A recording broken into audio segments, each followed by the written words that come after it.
Hello everyone, welcome to our presentation today on the employee experience, how to attract, retain, and engage for results. My name is Justin Warner, and I will be the moderator for today's presentation. Today I'm fortunate to be joined by one of the co-authors of the book, The Employee Experience, and the CEO of DecisionWise, Dr. Tracy Maylett. Tracy, thanks for being here with us. Justin, thanks for this opportunity. I appreciate it. So as I mentioned, Tracy is the CEO of DecisionWise and holds a doctorate degree in organizational change from Pepperdine University and an MBA from Brigham Young University. He's the co-author of the book Magic, the 5 Keys to Unlock the Power of Employee Engagement, and also works with executive teams around the world to help build employee engagement and organizational cultures that drive performance. In the invitation, we had that the other co-author of the book, Mr. Matt Ride, would be joining us. Unfortunately, Matt is ill today and not able to join us. So, Tracy, thanks for... I apologize. It's just solo. The two of us. That's right. That's right. So, for those of you who are a little bit unfamiliar with DecisionWise, just wanted to let you know a little bit about DecisionWise, that we've been in business since 1996. We specialize in building engaged employees at the individual, team, and organizational level.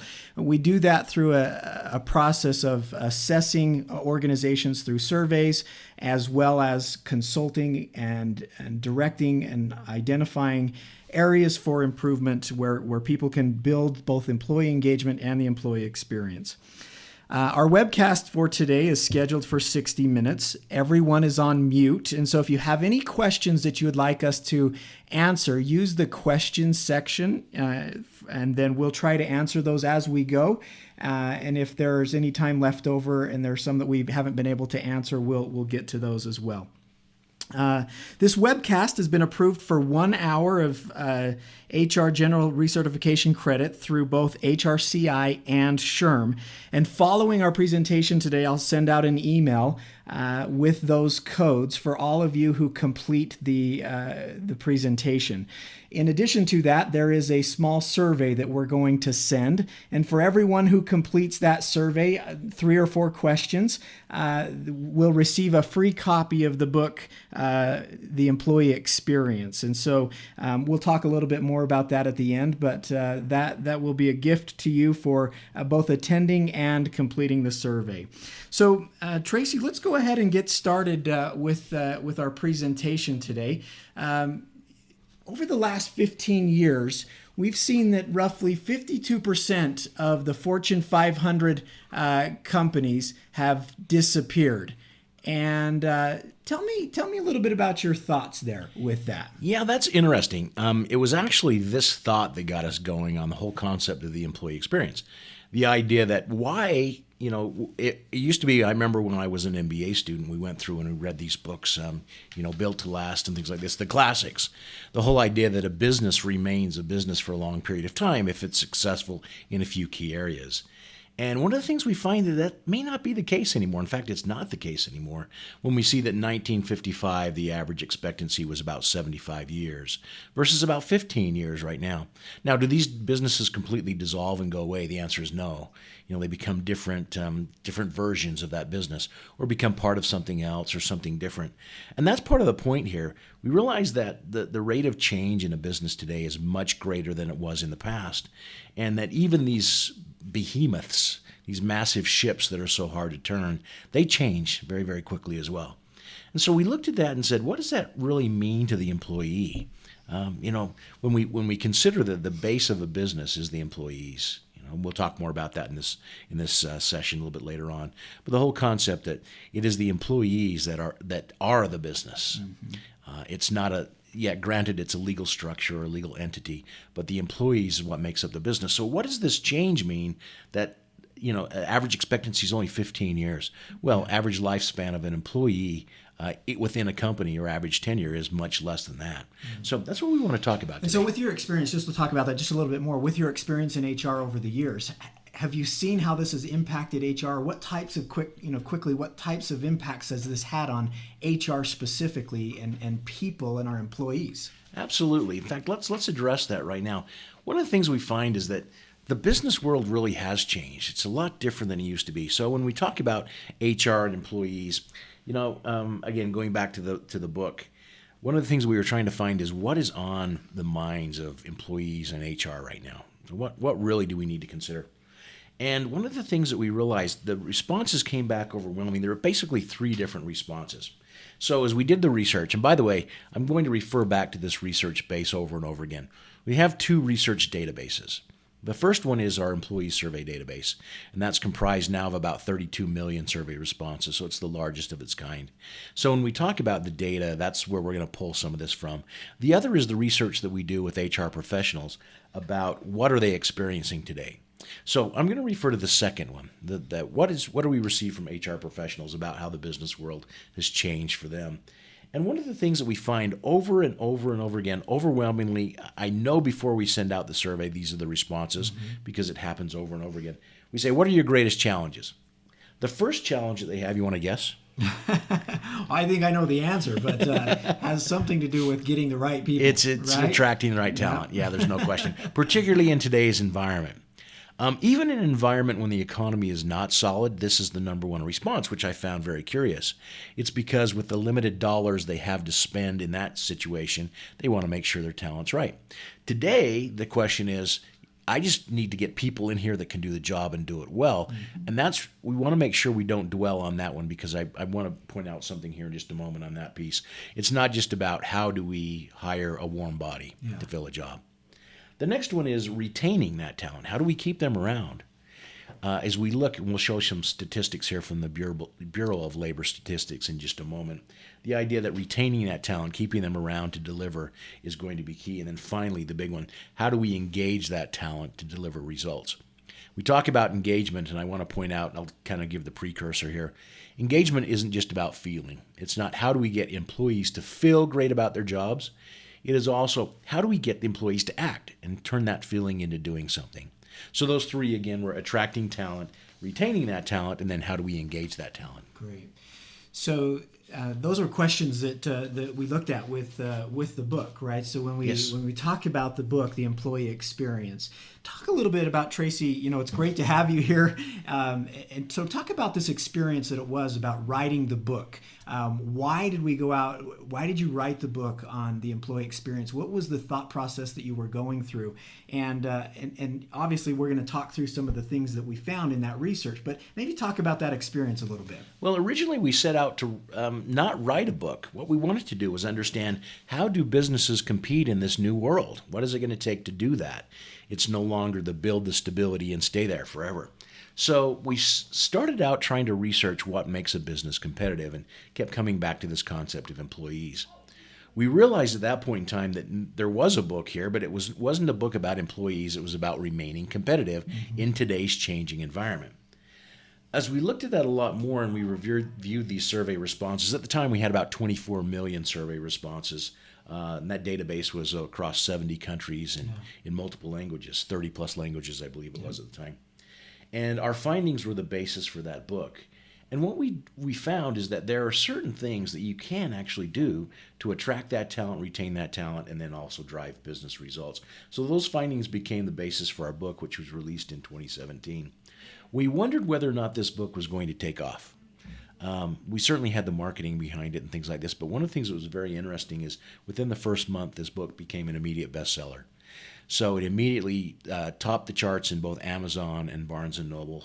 And what that showed for us and the continued response that we've received since then is, these are our problems. These are what we're dealing with today.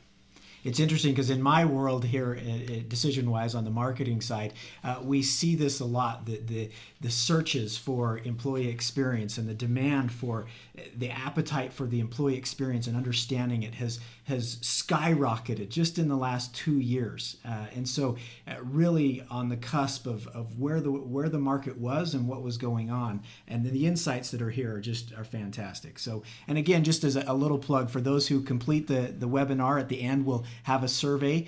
You'll get a free copy for everyone who completes that survey, gives us your address to send it to you. And so thanks for offering that out, Tracy. Happy to do that. Let's spill some of the content of the book. Let's talk a little bit about how this works. So the first thing I wanted to note here was the concept of attracting the best talent. I remember when I first started in HR, it's been 2 decades plus, right? And it was a point in time then, and then there have been times since that time, which was let's just, it's about hiring warm bodies. Mm-hmm. If you have a warm body, you have a pulse, you can fog a mirror. If I put that in front of your nose, basically you're hired for the job. And I worry a lot about that, particularly in today's economy. And again, we'll show you some statistics on that in just a moment. But the concept that it's about getting bodies in the door, no, yeah, certainly we want to attract people to fill the spots. But we're talking about the best talent, those who are right for the organization. And I want to make sure that we spend some time focusing on that. So if I don't get there, would you pull me back Absolutely. to that? Yep. Absolutely. So the first piece is attracting that best talent. The next piece is understanding where that talent comes from. Let's talk a little bit about the talent pool today. So this was actually, I pulled this off of the Bureau of Labor Statistics yesterday, and I follow this at least every week because it's curious, it's very interesting. So back in July of 2009, what we're looking at here is the unemployed persons per job opening. So if we have a job opening, let's say my position comes up, how many people are there available that could fill that don't have jobs? Back in July of 2009, that was about 6.6 people for every job opening that came available that were there to fill that. Again, these aren't our numbers. These are from the U.S. Bureau of Labor Statistics. As of last month, back in July of 2018, there was one person for every job that was open that was ready to fill that position. Now, what's interesting is that's actually up from the last couple of months. Yeah. That was 0.8 people. So we had 0.8 people available to fill every job opening. That's an environment we've not experienced before. You see we got a little closer to that back in 2005, 2006 general time frame. And you see that there were some things that happened over a period of time, but we've not seen this pattern since. This will change again. There'll be a time when this does change. But the fact is that right now we're in this type of environment. What's great is you're absolutely right that the economy will change. Things will happen. We know that will happen. But the principles that we're talking about, it's great to learn and get them focused in today because as Absolutely. Things change, they will be far more advantageous down the road as we continue to hire the right people for those jobs. So we already know the difficulties of attracting talent. And again, we'll address that a little bit later on. But let's make sure we retain the talent we do have. As you consider the costs of bringing somebody on board, the onboarding process, the recruiting process, not to mention that knowledge that walks out the door, those customer relationships, just absolutely astronomical, the cost that we're dealing with. We've recently worked with several call centers where their turnover was over 200%. That means basically every face in the organization turns over every 6 months. Mm-hmm. So, it's an interesting environment. How do we make sure we retain those folks, and how do we make sure that those individuals are productive and doing what they need to do? So here's what's really interesting with this concept is that when it comes to retaining our people, we've kind of entered an interesting environment. And this is what we refer to as the age of the employee. Okay, so this is, we went through the industrial age, we went through, technology age, et cetera. Today's the age of the employee. So, I have to ask the question, who's calling the shots today? Well, yeah, it's the employee, right? We see that a lot with all the organizations we work with. What's interesting is to see that even the executive leadership are now understanding, wow, we have to understand the age of the employee and that means. It's not top down. So that's right. The days of the autocratic management style and the dictatorial style, do it my way or you're out of here, that's changed. The employees are calling the shots. So let's do this in the right way. Let's make sure that what we have lined up is exactly the way things are supposed to be. All right. So this concept of the age of the employee is kind of an interesting one that we began to explore as we went through this book. So let's talk about the next piece, which is the third component we'll address today, and that's driving results. One of the things as we started doing our research, Harvard came up with an interesting study a while back, just a few years ago. And what they wanted to do was understand the effect of layoffs in an organization. And as they did this, they took the number of people who they expected to turn over in that organization. Let's say normal turnover of 14%. Then they also had the people who were laid off from that organization and said, how many people actually did leave that organization? And what they found out was that the number of people that left the organization was actually 5 times the number of people that they expected through the layoffs. So you look at this and say, number one, why the difference here? So we lost a lot more people than we laid off or we expected. And part of that's because of what's referred to as survivor syndrome. Mm-hmm. It's that I'm not going to stick around if basically we're circling the drain, or if the sink if we're drowning right now. But the other part of that is, even more importantly, who was leaving. So we were in an environment at that time when if I could leave the organization, I would. If I couldn't, I'd stick around. So the organization was retaining employees who weren't successful. Mm-hmm. Today, we're not retaining either of them. The non-successful employees or the successful employees are leaving. So when you look at this, you say, so who was left? Well, the answer is the good employees could easily find jobs elsewhere. And what was happening is that the employees who were sticking around were so disengaged in their jobs that they weren't able to drive results. So what we want to talk about today is also this focus on results, not engagement as a feeling, but engagement as a result. What is the result of that engagement they experience? This is not about how to make employees happy. And we're starting to see a resurgence in the happiness movement right now. And I think it's fantastic. The idea of positive psychology and happiness in psychology is fantastic. Also in the workplace, absolutely essential. But at the same time, happiness does not necessarily drive results. So what I want to really focus on, and what our book focuses on, is how do you make sure that the results happen? So yeah, Tracy, I want to address that happiness factor a little bit more, because we do a lot with employee engagement, and there are a lot of people out there who talk about perks. They talk about let's make sure everybody has a smiley face, and let's talk through that a little bit, and what does that mean, and maybe the difference, because you said it's not all about just making people happy. Yeah, exactly. Let's talk about perks for a second. I'm not anti-perk. What I am anti is out-perking the perkers. I can't believe I just said that. Out-perking the perkers. What happens is that, let's talk about the role of perks they play in an organization. Do they motivate employees? Sure they do. But I want to add the word temporarily. It's temporary motivation. And I'll give you some results from some studies that we've done in just a moment on that one. But there are obscene amount of money that's being spent on perks right now. Nap pods, even one that we've seen lately. It's very, very interesting that many of the technology firms have recently announced that because they're having difficulty attracting female employees in technology positions, particularly in ages that they describe as childbearing ages, and I'm not trying to be stereotypical here, this is the real research, one of the things they've started to do is offering things such as egg fertilization for women during that childbearing years if they'll continue to work for the organization. So when we talk about perks, the concept of perks is not a bad concept, but to use those to create engagement is a false concept. And we see that battle out there, absolutely. Right? If so-and-so has this, well, we have to have it. And it's more than just Taco Tuesday, right? That's right. I mean, it's really becoming, it's somewhat comical to watch the different things that are going on. Although from an employer standpoint, it can be frustrating as you feel like, well, somebody's trying to out-perk me absolutely and right. drive that talent somewhere else. That perk doesn't really last very long. Exactly right. So we've done some interesting studies on this one, psychological studies. The idea of when you give somebody, let's take a look at an employee who is, say, making between $40,000 and $50,000 a year. All right, so base level employee receives income. They're excited about this, and they receive a bonus of $500. All right, so that's a pretty good bonus on $40,000 a year. They receive that bonus. How long do you think that bonus lasts in their mind? Is it a year? Is it 2 years? How long are they excited about it? Yeah, I would say a couple days. So.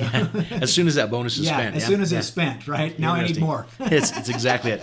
Psychologically, the effects of that bonus last about 2 weeks. Wow. Yeah. So what that means is that I'm real excited about it. It causes me to temporarily change my behavior, change my excitement, my level of engagement. But 2 weeks later, that bonus is gone. Not only that, that's built up an expectation that I have.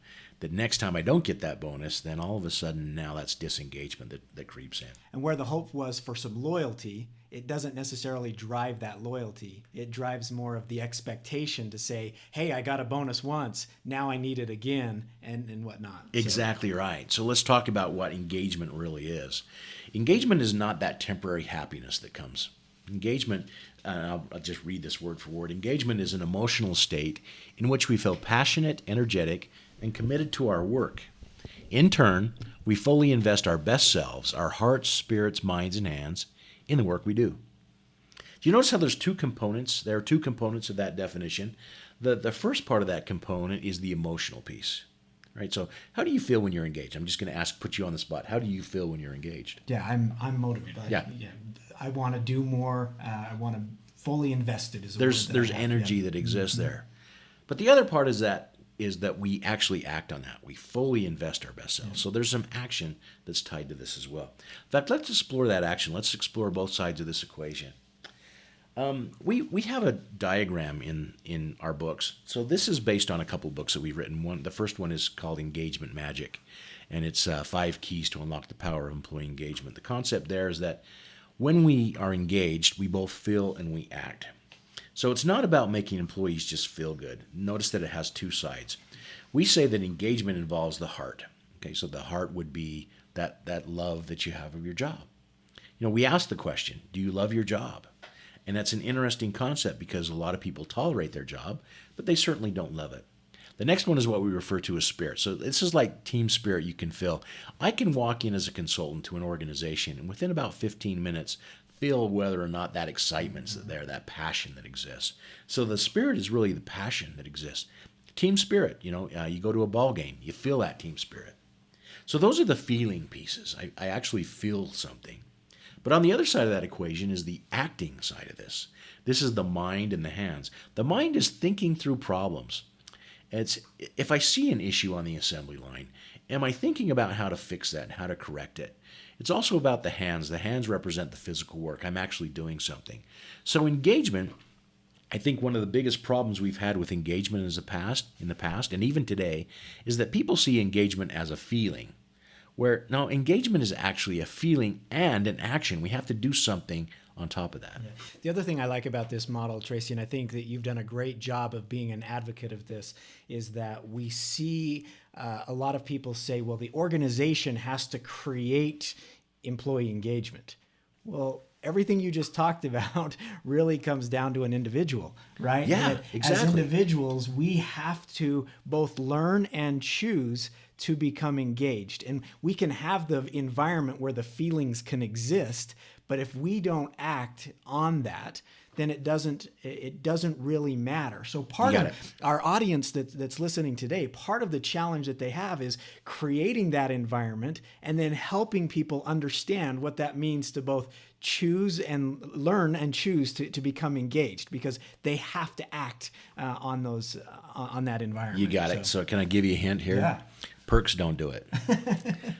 Perks hit two of those bullets that we talked about. They hit the heart and the spirit. Perks are really cool for promoting some team spirit. It does that. It also gets a little bit to your heart, to where it says, all right, I'm enjoying this. Yeah. I enjoy this. But perks don't cause us to act. Perks don't cause us to dedicate our mind or our hands to the job. And that's where they fall short. So today, let's talk about what the employee experience is and what that entails. Okay, so we talked about how the world has changed. We talked about how the way we do business has changed also. Now what's also changed is the way we interact with our employees. It's a different environment in how we work with our employees. Perks don't create that engagement. We already talked about it. But here's one of the biggest things we learned when we did our first set of research. And that is the concept that engagement is a choice. I have to choose to engage. I think many organizations think that engagement is something that they do to their employees. I engage my employees. It's as if we inflict engagement upon them, right? But engagement is a choice, and it's a 50-50 choice. I teach a lot of students, and as I teach these students, I ask the question, can I engage you? Can I motivate you? And the answer is immediately yes. And I have them think about that for a bit and say, how can I engage you? And they say, well, you can give an interesting lecture. You can give a great webinar. You can show examples. You can inspire me. Okay, really, can I do that? The answer to that one, when you explore it a little bit deeper, is no. What I can do is I can create the environment in which you can choose to engage. But engagement is a 50-50 proposition. Mm-hmm. You have to choose to engage. So most of the folks on this webinar will have heard of the concept of the employee experience. but we may not understand what that term really means. It's not the employee life cycle. It's not engagement. It's not satisfaction. It truly is, and we'll give a definition in just a minute. But before we give that definition, I want to explain what the employee experience actually looks like. Okay, great. Can we start with a little bit of an example here? This is from the recent news, and poor Wells Fargo has really been through it. But as we look through that, just a reminder of some of the things that happened. So I'm reflecting back to about 2016 when Wells Fargo was fined $185 million initially. But over the past year and a half, they've been fined even more. CEO John Strumpf basically said he got up and made an announcement that he would take ownership by significantly strengthening training programs, doing things like reviewing accounts, eliminating the sales goals that were the heart of the issue. You remember the issue, right? So this was creating false accounts or creating accounts that didn't exist. And he got up, and as he did this, he talked about creating ownership for the employees. And the employees now own this, and we as senior leaders took ownership. Oh, and by the way, they fired 5,300 employees at the same time. So it was interesting the way the actions didn't match the words here. It was basically, let's fire all those bad employees who caused these problems. So it was, we say, employees meet bus. Here it is. Throw the employees under the bus in this scenario. And one of the things that Wells Fargo forgot at this time was exactly what we just discussed. We're in the age of the employee. So who's calling the shots here as far as what kind of experience is delivered? The problem was that the bank's incentive plan encouraged and in some cases forced the employees to open multiple fraudulent accounts, right? So the CFO claims that this was only the underperforming employees that were doing this. And the reality is what they did is they set up an environment that caused the employees to perform in a way that was different than what they wanted to do. So let's look at the chain of events here. The bank sets up the sales quotas. The employees can't meet those sales quotas, so they're set up to succeed. Employees then create bogus accounts, and who suffers? The customer. Yeah. So this is an example of what we refer to as digging in the wrong place. So let's go back. Let's go to a concept here, and if you'll excuse me for bringing in a cultural reference here, true culture. Let's look at Indiana Jones and the Lost Ark. All right. So if you remember the Raiders of the Lost Ark, and they have the Staff of Ra, and what's happening is you have the Nazis who are digging for the Lost Ark, and as they're digging for the Ark, they have this staff that they're using to measure where they should be digging. And what's happening is, as they're digging through this, and Indy and his friend look at this, they realize all of a sudden that the staff that was being used to measure the distance of where they wanted to dig was actually the wrong height. And as they looked at each other, they uttered a word that says they uttered a phrase, they're digging in the wrong place. And as we started writing this book, one of the things we realized that organizations are digging in the wrong place on their journey to create the ultimate customer experience. They're focusing on the end customer and forgetting the way to get to that customer. So let me give you some examples. Customer experience is a big buzzword right now, right? And it should be. Organizations are discovering very clearly that the customer experience, or CX, is where they need to be focusing. If I can create a great customer experience, then obviously that's how we stay in business. So just a couple of statistics here. A 2014 report estimates that the market for the customer experience management services and technology, so improving that experience, will go from about $3.7 billion in 2014 to somewhere in the neighborhood of about $11 billion by 2020. So this is big business, right? And we looked at that and said, they're spending a lot of money in this concept, but they're digging in the wrong place. They're focusing on the end result rather than focusing on what really causes that result to happen, which is why we wrote the book. The concept that the organizations who are really able to tap into that talent are the organizations that win. So our message here, if nothing else comes out of this, is that those organizations who find a way to get their most from their talent are those organizations that win. So, what happens when we don't tap into our talent? I love this quote by Stephen Covey, and I remember having this on my wall for a number of years. It is always treat your employees exactly the way you want them to treat your best customers. So a couple of years ago, as also we were writing the book, I remember walking into bakery. And as I walked into this bakery, I just wanted to get a pastry. And I walked up to the front counter, and I heard a manager in the back of the room, and the manager was berating this poor girl. She was 16, 17 years old, and just really, and the language was horrible. And then he turned around and he said, "You have a customer." So the manager was back there berating this girl who was the customer service person. And she comes up to the front and she says, "What do you need?" And that was her phrase. "What do you need?" It wasn't, "Can I get anything for you?" Or "How was your day?" I'm sure the tone was... The tone was... And I remember being quite upset at this girl who was at the front. And I looked at that and thought, and my wife and I looked at each other and kind of gave eyes to each other. And I remember thinking, it's not this poor 16-year-old's fault. What I received was her employee experience. My customer experience was her employee experience. And so the concept here is that you're digging in the wrong place. If you're really trying to improve that customer experience, let's start first with the employee experience. Yeah. You know, you see on this post-it note here, an amazing employee experience, or EX equals CX. My customer experience is going to be a direct result of that person's employee experience. Yeah, and we see that a lot. Like you mentioned, there's the buzzword of customer experience, and the amount of money that is being thrown at customer experience, customer experience, customer experience. And understanding how the employee experience relates to that customer experience. You know, you can build all the solutions and processes you want, but if the employees aren't having a positive experience, it's next to impossible to have that positive customer experience there as well. Exactly right. We actually have a name for this. We call this the law of congruent experience. My customer experience is going to be a direct result of that person's employee experience. So let's talk about how we define employee experience. What is employee experience? We looked across a number of different definitions for employee experience. You know, they range all the way from employee life cycle to employee well-being to engagement to whatever that may be. But we found that really the definition for employee experience is this. The employee experience is the sum of perceptions employees have about their interactions with the organization in which they work. It's pretty simple. It's all of my perceptions, now remember that key word, perceptions, about the interactions that I have in my work environment.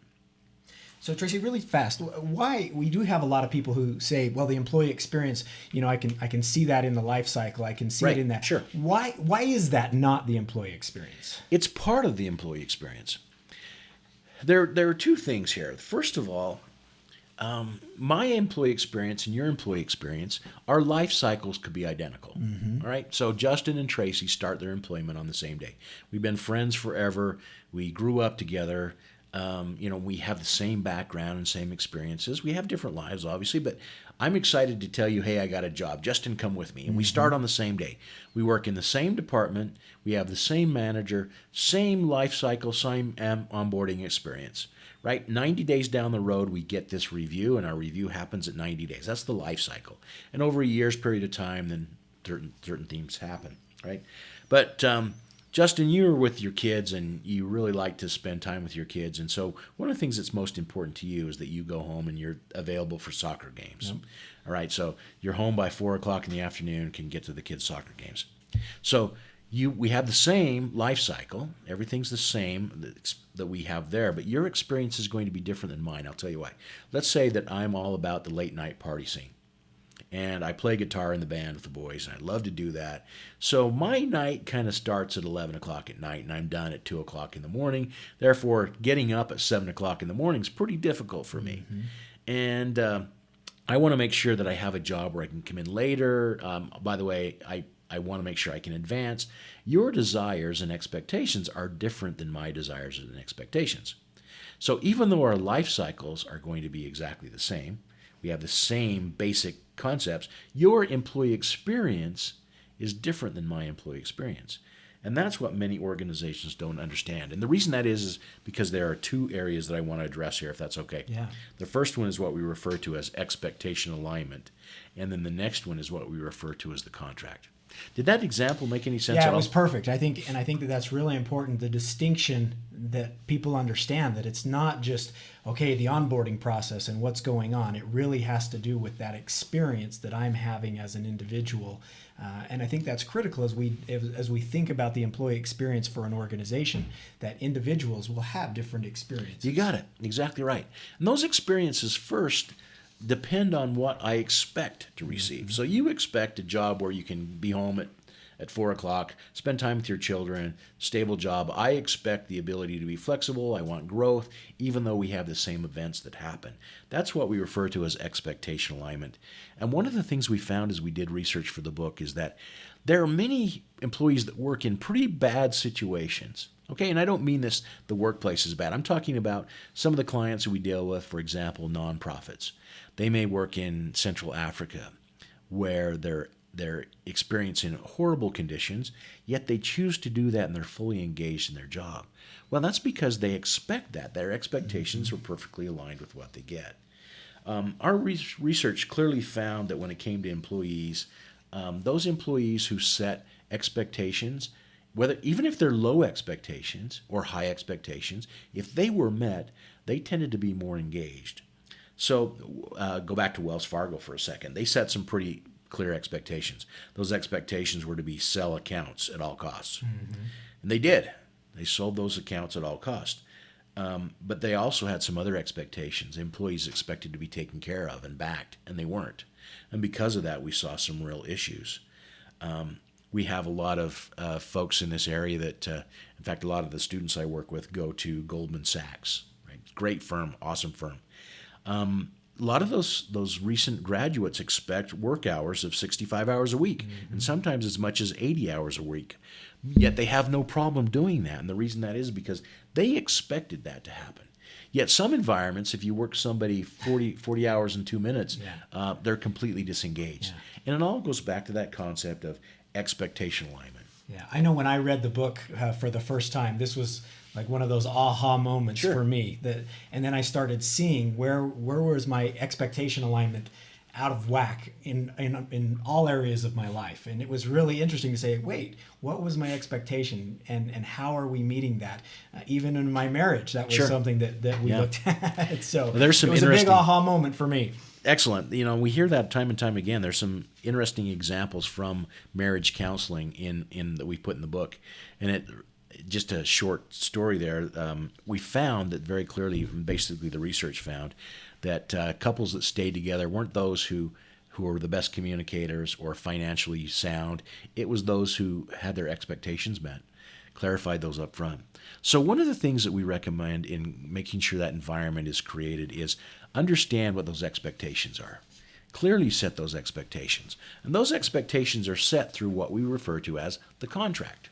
Okay? So the contract is actually 3 contracts in one.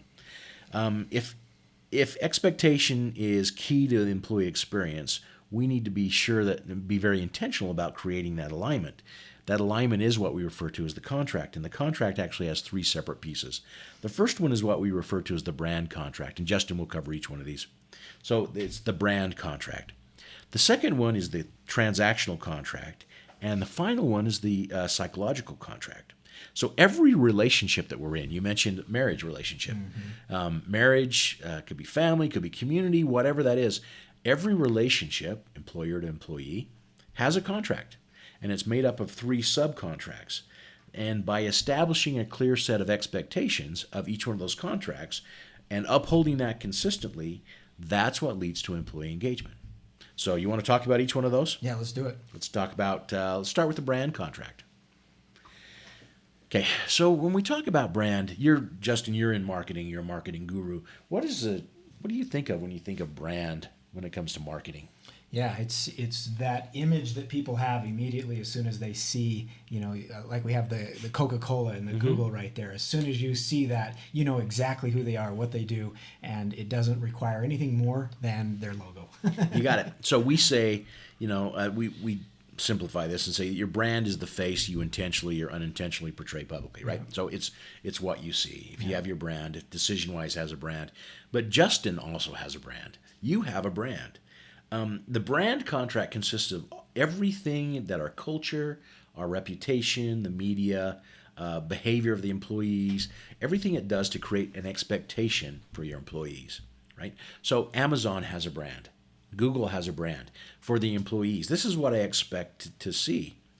We worked with an organization a couple years back that had about 10,000 employees. And they came to us because they had 50% attrition of their scientists. So these were folks that were highly paid, difficult to bring on board. They lost 50% of them over a year's period of time. And they came to us and said, one of our problems is that we're not being known as an employer of choice, right? Mm-hmm. So people don't join our organization because of who we are. And what we found, they asked us to do an attrition analysis, understand what was going on. And we found that what was happening, they thought that they had joined one company and got on board and found that it was a different company than what they'd signed up for. Because of this, they quit, they left.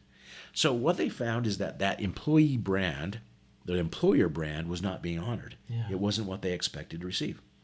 So think about this in terms of marketing. If you buy a product, you expect say a German automobile to have a certain set of characteristics that you may not get out of something else. Now, let's suppose your German automobile doesn't live up to that. All of a sudden, you're very, very dissatisfied, right? So that's what we receive also when we join a company and their brand is different than we thought that brand would be. It's interesting. I was in a meeting a couple of weeks ago where the discussion was around Amazon and how the Amazon brand, the Amazon experience, the Amazon expectations. And they were correlating that to the employee experience, that our employees need to understand what the brand is, what the experience, how that all fits together in that same method. So. You know what's funny about this? Let me ask you a personal question here. You don't have to answer, but Coke or Pepsi? What do you prefer? Dr. Pepper. I'm a Pepper through and through. There's no question about it. So you don't have to answer that. What was really interesting is that there's been some interesting studies there. So Pepsi continually beats Coke in blind taste tests. It just does. Yet studies show that people prefer Coke over Pepsi. But when they know what they're drinking. So if I know what I'm drinking, I prefer Coke over Pepsi because that brand is so strong and it's for so many years. So they've done brain imaging studies and they found that in an area of the brain called the VMPC, and that stands for ventral medial prefrontal cortex. Now you're getting way out of our league here. That's probably the culprit, all right? So anyway, forget that. We'll call it the VMPC.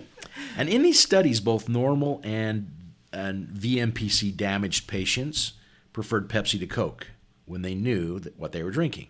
So when they had brain damage, this sounds really bad, I'm not trying to. When they had brain damage, they knew what they were drinking.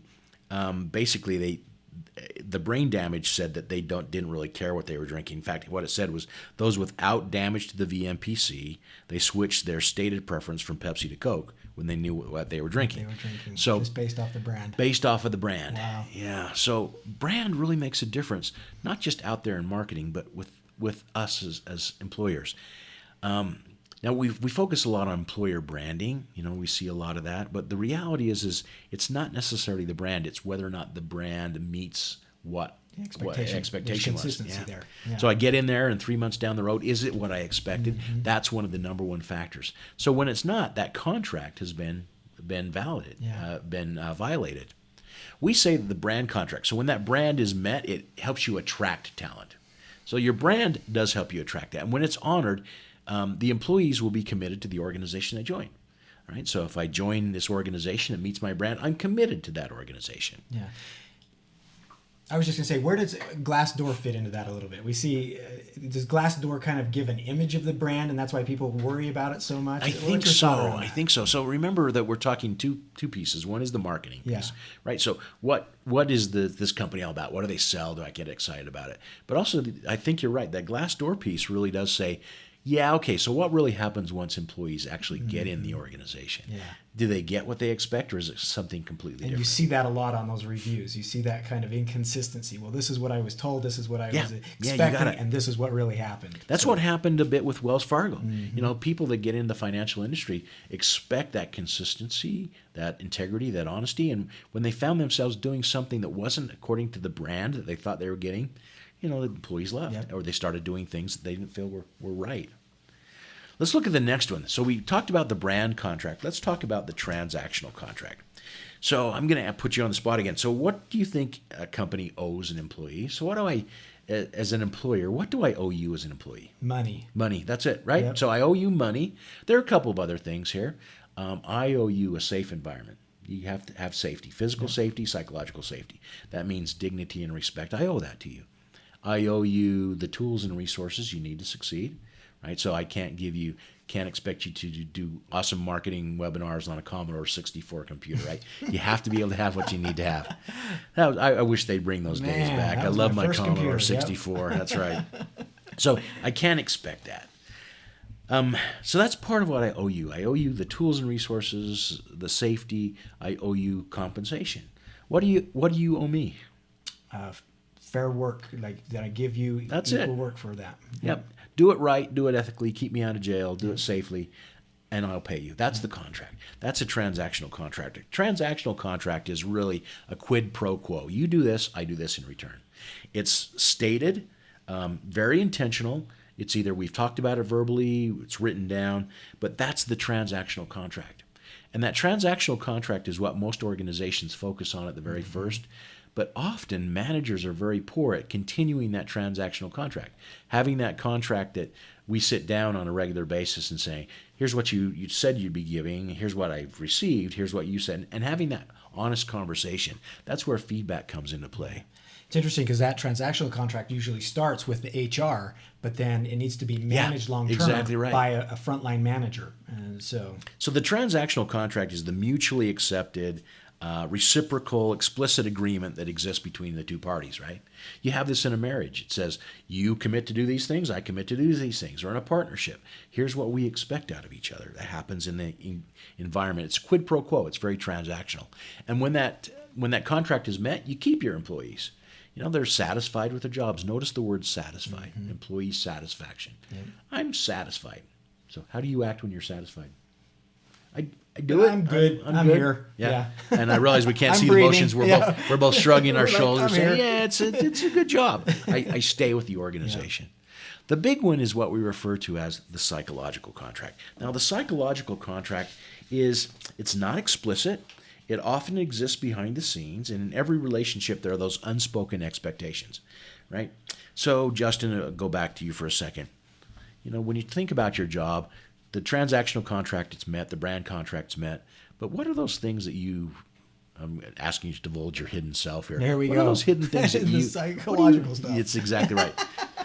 How do you feel about what happened in second That's grade right now? Tell me a little bit about what do you really want from this job? What are you trying to find in a job? Yeah, I mean, and we talk about it, and I in other terms as well. But there are things like I like to be growing. I like to find ways to develop myself and to do new things and find a creative environment. Like for me, those are really empowering. Okay, so pull out your one-page employment offer and tell me where that is in that contract. It's not there. It's not. It's not in the right. transactional contract. This is the psychological contract that we need to consider. Notice we're not talking about perks, right? Mm-hmm. This is about, you mentioned things you didn't talk about, getting a $50 bonus every now and again, some movie tickets. You talked about growth. Yeah. You talked about being with people that you can work with and things like that. That's what we refer to as the psychological contract. In the top of this, we have the transactional contract. That's the tip of the iceberg.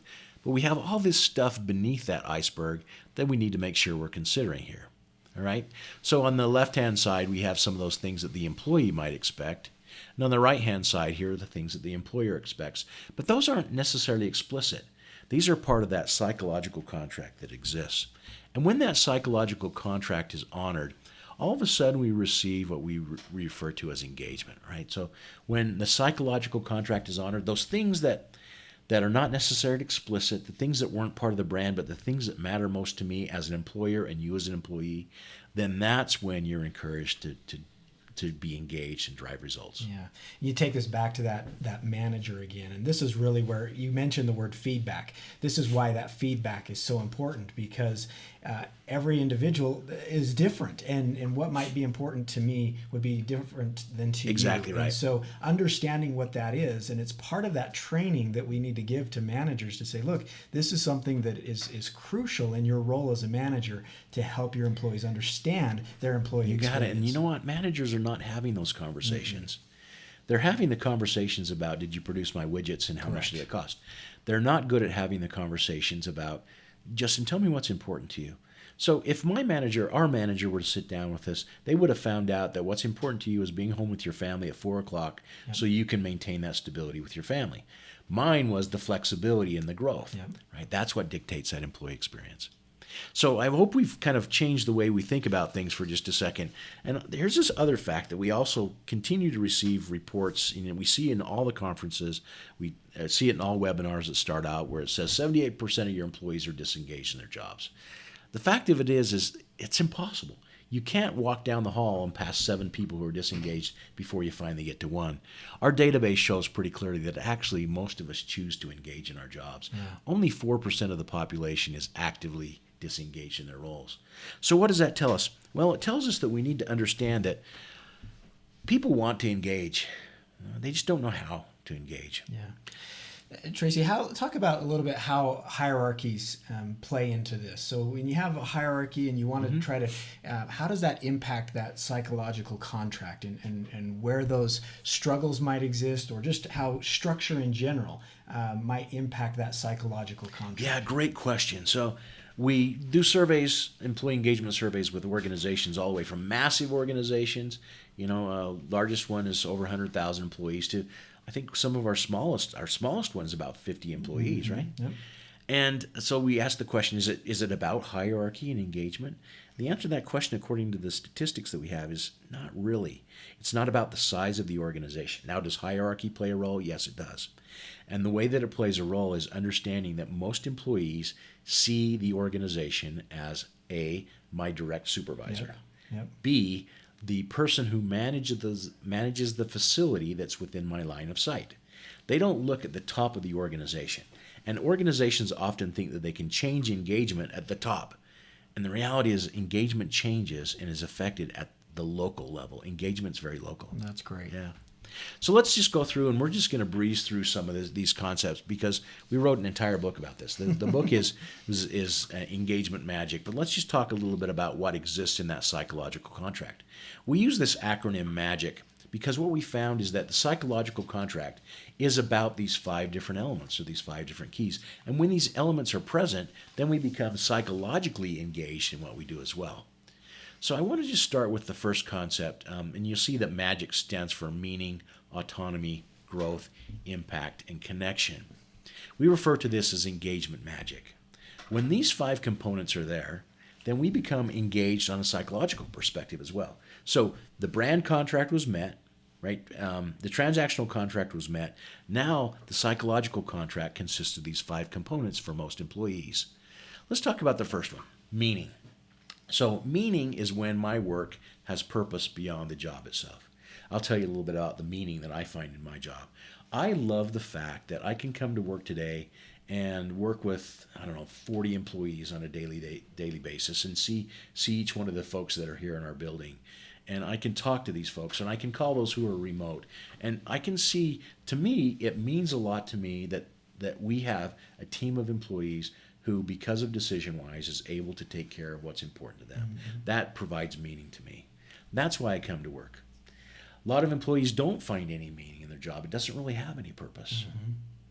So how do you think you discover what someone's meaning is? Yeah, I think this is a critical one, and we see this in the engagement surveys that we run all of the time. And meaning can be, the mission and values. It can be, what's important to them. Do they align with what the organization? And you see this a lot with social awareness and whatnot. And what really is driving the meaning of why we come to work every single day. Yeah. And if that meaning, I know it's an acronym. We had to wordsmith it a little bit, but that it's the first one really says a lot, because really if you don't find meaning in your job, you need to go somewhere else. You got it. And here's what managers are not good at doing. They're not good at sitting down with the employee and understanding where they find meaning or where they don't find meaning in your job. And it could be as easy as, tell me why your job's important to you.